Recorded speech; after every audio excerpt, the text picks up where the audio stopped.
कांग्रेस और समाजवादी पार्टी में बात बन गई। अब यूपी में कांग्रेस और समाजवादी पार्टी साथ साथ चुनाव लड़ेगी। सीट बंटवारे पर फॉर्मूला तय हो गया है। 17 सीट पर कांग्रेस जबकि 63 सीट पर समाजवादी पार्टी चुनावी मैदान में होगी। सवाल है कि क्या चुनाव में ये जोड़ी मोदी योगी की जोड़ी के सामने टिक पाएगी।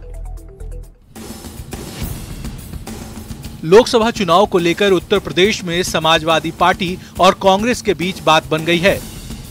17 सीट पर कांग्रेस जबकि 63 सीट पर समाजवादी पार्टी चुनावी मैदान में होगी। सपा चंद्रशेखर आजाद की आजाद समाज पार्टी समेत कुछ छोटे दलों को अपने कोटे से सीट दे सकती है। यानी अखिलेश यादव और सपा को तय करना है कि गठबंधन में सपा के साथ बाकी कौन सी पार्टियां 63 सीटों पर चुनाव लड़ेंगी। कि उत्तर प्रदेश में आपसी समन्वय से, चर्चा से यह निर्णय लिया गया है कि भारतीय राष्ट्रीय कांग्रेस यहां पर उत्तर प्रदेश में 17 सीटों पर चुनाव लड़ेगी। सपा ने वाराणसी सीट पर पीएम मोदी के सामने सुरेंद्र सिंह पटेल को उतारा है। अब डील के मुताबिक ये सीट कांग्रेस के कोटे में चली गई है। ऐसे में यहां से उम्मीदवार वापस लिया जाएगा। गठबंधन में आधिकारिक घोषणा करने से पहले अखिलेश यादव ने कहा कि अंत भला तो सब भला। अंत भला तो सब भला क्या समझे? तो क्या माना जाए? आप समझदार हो? सब गठबंधन होगा। सीट शेयरिंग को लेकर विवाद छिड़ा हुआ है। कोई विवाद नहीं है। यूपी में 7 साल बाद कांग्रेस और सपा दोबारा एक साथ मिलकर चुनाव लड़ेंगे। दोनों दलों ने साथ मिलकर 2017 का विधानसभा चुनाव लड़ा था। तब ये नारा दिया गया था कि यूपी को ये साथ पसंद है। दोनों को यूपी के लड़के भी कहा गया। लेकिन मोदी योगी की जोड़ी के सामने इनका गठबंधन ताश के पत्ते की तरह धराशायी हो गया। सवाल है कि क्या इस बार ये जोड़ी कुछ कमाल करेगी या फिर से 2017 का रिजल्ट दोहराया जाएगा। Bureau report, news 18। कांग्रेस नेता राहुल गांधी की भारत जोड़ो यात्रा उत्तर प्रदेश में है। यात्रा के दौरान पत्रकार ने सवाल पूछा तो राहुल गांधी पत्रकार की जाति पूछने लगे। यहां तक कि कांग्रेस कार्यकर्ताओं ने पीट डाला। यही नहीं, राहुल ने यात्रा के दौरान यूपी के लड़कों को लेकर कुछ ऐसा कह दिया जिस पर सियासी बवाल मचा हुआ है। राहुल गांधी ने शराब पर ऐसा क्या बोल दिया कि मच गया बवाल, ये रिपोर्ट देखिए। कांग्रेस सांसद राहुल गांधी बात मोहब्बत की दुकान खोलने की करते हैं, लेकिन जब पत्रकार सवाल पूछ डालें तो भड़क जाते हैं। आपके मालिक का क्या नाम है?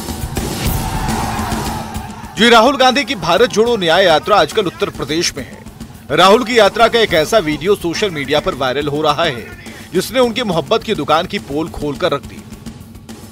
हुआ यूं कि राहुल की यात्रा रायबरेली पहुंची हुई थी। इसी दौरान एक पत्रकार ने सपा से गठबंधन पर सवाल पूछ डाला।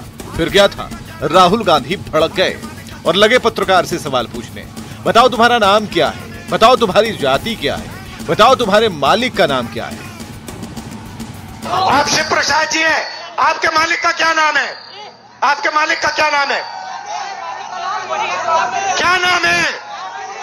नाम बताओ, नाम बताओ। राहुल गांधी की यात्रा का एक और वीडियो वायरल हो रहा है। इसमें राहुल गांधी ने बनारस के लड़कों का जिक्र करते हुए कुछ ऐसा बोल दिया कि सियासी बखेड़ा शुरू हो गया। पहले सुनिए राहुल गांधी ने क्या कहा। बाजा बज रहा है, यूपी का भविष्य रात को शराब पिए नाच रहा है, डांस कर रहा है। बयान को लेकर केंद्रीय मंत्री स्मृति ईरानी ने राहुल गांधी पर निशाना साधा है और राहुल गांधी पर यूपी के लड़कों का अपमान करने का आरोप लगाया। देखिए, मैं पुनः कहती हूँ, किस भ्रम की स्थिति में कांग्रेस के नेता राहुल गांधी घूम रहे हैं ये मैं नहीं जानती, लेकिन इतना जरूर जानती हूँ कि राहुल गांधी को कोई अधिकार नहीं कि काशी का अपमान करे, काशी वासियों का अपमान करें, उत्तर प्रदेश के नौजवानों का अपमान करें। लोकसभा चुनाव नजदीक है। ऐसे में राहुल गांधी अपनी यात्रा के जरिए जनता को कांग्रेस से जोड़ने निकले हैं, लेकिन इस तरह के बयान से लोग कांग्रेस से जुड़ेंगे या और दूर होते जाएंगे। Bureau report, news 18। लोकसभा का चुनाव नजदीक है, ऐसे में छोटे छोटे मुद्दे भी बड़े बन जाते हैं। फिलहाल विपक्षी दलों ने चुनाव से पहले के पाठक को लेकर मोर्चा खोला हुआ है और लगातार सरकार को घेर रहे हैं। लेकिन बिहार के मुख्यमंत्री नीतीश कुमार खुलकर शिक्षा विभाग के अपर मुख्य सचिव के पाठक के समर्थन में उतर आए हैं। के पाठक को अच्छा अधिकारी बताते हुए नीतीश कुमार विपक्ष पर जमकर बरसे। विधानसभा में नीतीश कुमार ने साफ कर दिया कि के पाठक के खिलाफ कोई कार्रवाई नहीं होगी। ये रिपोर्ट देखिए। ईमानदार आदमी के खिलाफ आप लोग कार्रवाई कर रहे हैं और कहिएगा अधिकारी को हटाइए। यह आपका अधिकार है, जो सबसे ईमानदार है उसके खिलाफ कार्रवाई करते हैं।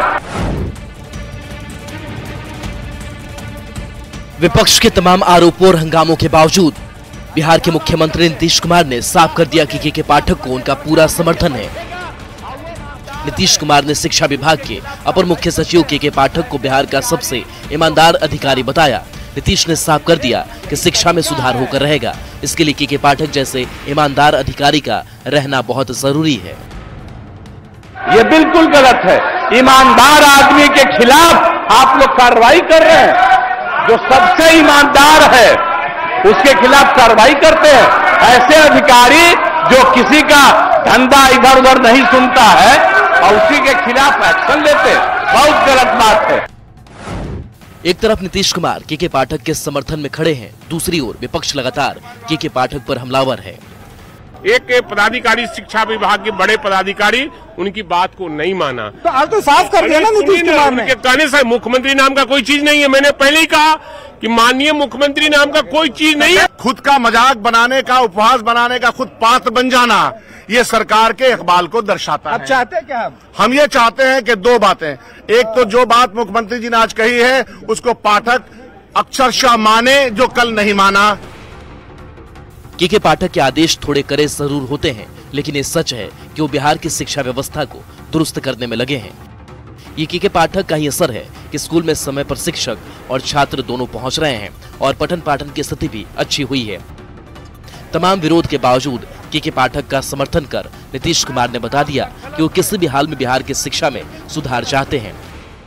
लोकसभा का चुनाव नजदीक है, हर पार्टी वोट की गुणागणित में जुटी हुई है। नीतीश की जगह दूसरा कोई नेता होता तो वोट के नुकसान के डर से शायद कब का के पाठक से किनारा कर लेता, लेकिन नीतीश कुमार चट्टान की तरह के पाठक के साथ खड़े हैं। न्यूज़ 18 के लिए आनंद अमृतराज, रवि एस नारायण और अमित कुमार की रिपोर्ट। बड़े से बड़ा काम करने के लिए जुनून बहुत जरूरी है। यह इंसान को उसके लक्ष्य तक पहुंचाने के लिए प्रेरित करता है और साथ ही उस इंसान की पहचान भी बनता है। किसी काम के लिए जुनून हो तो दुनिया की कोई भी ताकत रोक नहीं सकती है। जुनून ही एक इंजीनियर ने गंगा की लहरों में तैरने वाला घर बना डाला है, जिसके बारे में हम और आप सपने देखते हैं। जी हां, अगर आप मालदीव नहीं जा पाए हैं तो अफसोस न करें, आरा में ही फ्लोटिंग हाउस का मजा लें।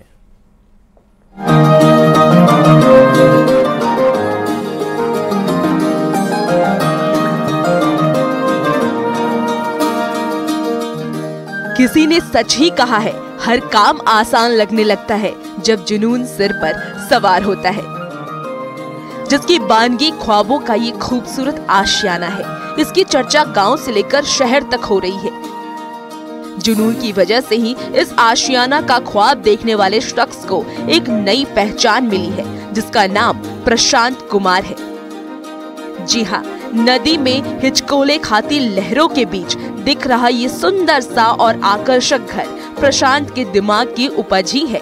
इसे देखने के लिए दूर दराज से लोग आ रहे हैं, सेल्फी भी ले रहे हैं, जो सभी सुविधाओं से लैस है। बाढ़ से बचाव को लेकर के आरा में फ्लोटिंग हाउस यानी पानी में चलते फिरते घर का निर्माण एक इंजीनियर ने कर डाला है। बिहार के आरा के रहने वाले युवा इंजीनियर ने पानी के ऊपर तैरता हुआ अनोखा घर बनाकर पूरी दुनिया के लिए एक मिसाल पेश कर दिया है।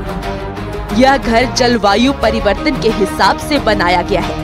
यह फ्लोटिंग हाउस आरा मुख्यालय से महज 15 किलोमीटर दूर महुली गंगा नदी के ऊपर निर्मल धारा में बहता हुआ दिखाई दे रहा है, जिसमें लोग आराम से जिंदगी लहरों के बीच गुजर बसर कर सकते हैं। फ्लोटिंग हाउस में 2 कमरे हैं। फ्लोटिंग हाउस में एक किचन भी है। टॉयलेट के साथ साथ आंगन भी है। घर में 6 से 7 लोग बहुत ही आराम से रह सकते हैं। फ्लोटिंग हाउस को बनाने में 6 लाख रुपए खर्च हुए हैं। खास बात यह है कि मौसम के हिसाब से बना है ये घर। साथ ही आपदा की स्थिति से निपटने के लिए सुरक्षा किट भी मौजूद है ताकि जान माल की क्षति ना हो सके। इस फ्लोटिंग हाउस को कहीं भी खींचकर लाया और ले जाया जा सकता है। यही वजह है कि घर को देखने के लिए लोग दूर दूर से आ रहे हैं, क्योंकि यह फ्लोटिंग हाउस गोबर, बांस, फूस, धान का भूसा और लोहे के वेस्ट मटेरियल से बनकर तैयार हुआ है, जो करीब 1000 स्क्वायर फीट में है, जिसमें 108 वेस्ट घरेलू ड्रम का इस्तेमाल भी किया गया है। बिहार का रहने वाला हूँ। जब बिहार में बाढ़ आता है तो बड़ा दुख होता है ना। तो इस दुख का ही निवारण करने के लिए एक सोच को रखा गया कि हम लोग एक ऐसा घर बनाएं जो बाढ़ आए तो अपनी ही जगह पर तैरने लगे। और केवल बाढ़ ही नहीं, प्रकृति में होने वाले बाकी बदलाव, हम खाना कैसे उगाएंगे, बिजली कैसे उगाएंगे, पानी को साफ करके पिएंगे कैसे, इन सब को प्रयोग करने के लिए एक प्रयोगशाला के रूप में ये प्रोजेक्ट हो रहा है। इस घर को मौसम में बदलाव को ध्यान में रखते हुए डिजाइन किया गया है, जिसमें यह गर्मियों में ठंडा रहता है और ठंड में भी गर्मी का आनंद देता है। बाढ़ के दौरान पानी का बहाव बढ़ जाए तो यह घर उस पर भी तैर सकता है, जिस पर लोग आराम से अपना भरण पोषण भी कर सकते हैं। प्रशांत कुमार की प्लानिंग है कि इस तरह से गांव को विकसित किया जा सके, ताकि शहर की भीड़ भाड़ भरी दुनिया से लोग अलग हटकर प्राकृतिक सुविधाओं का आनंद ले सके। न्यूज़ 18 की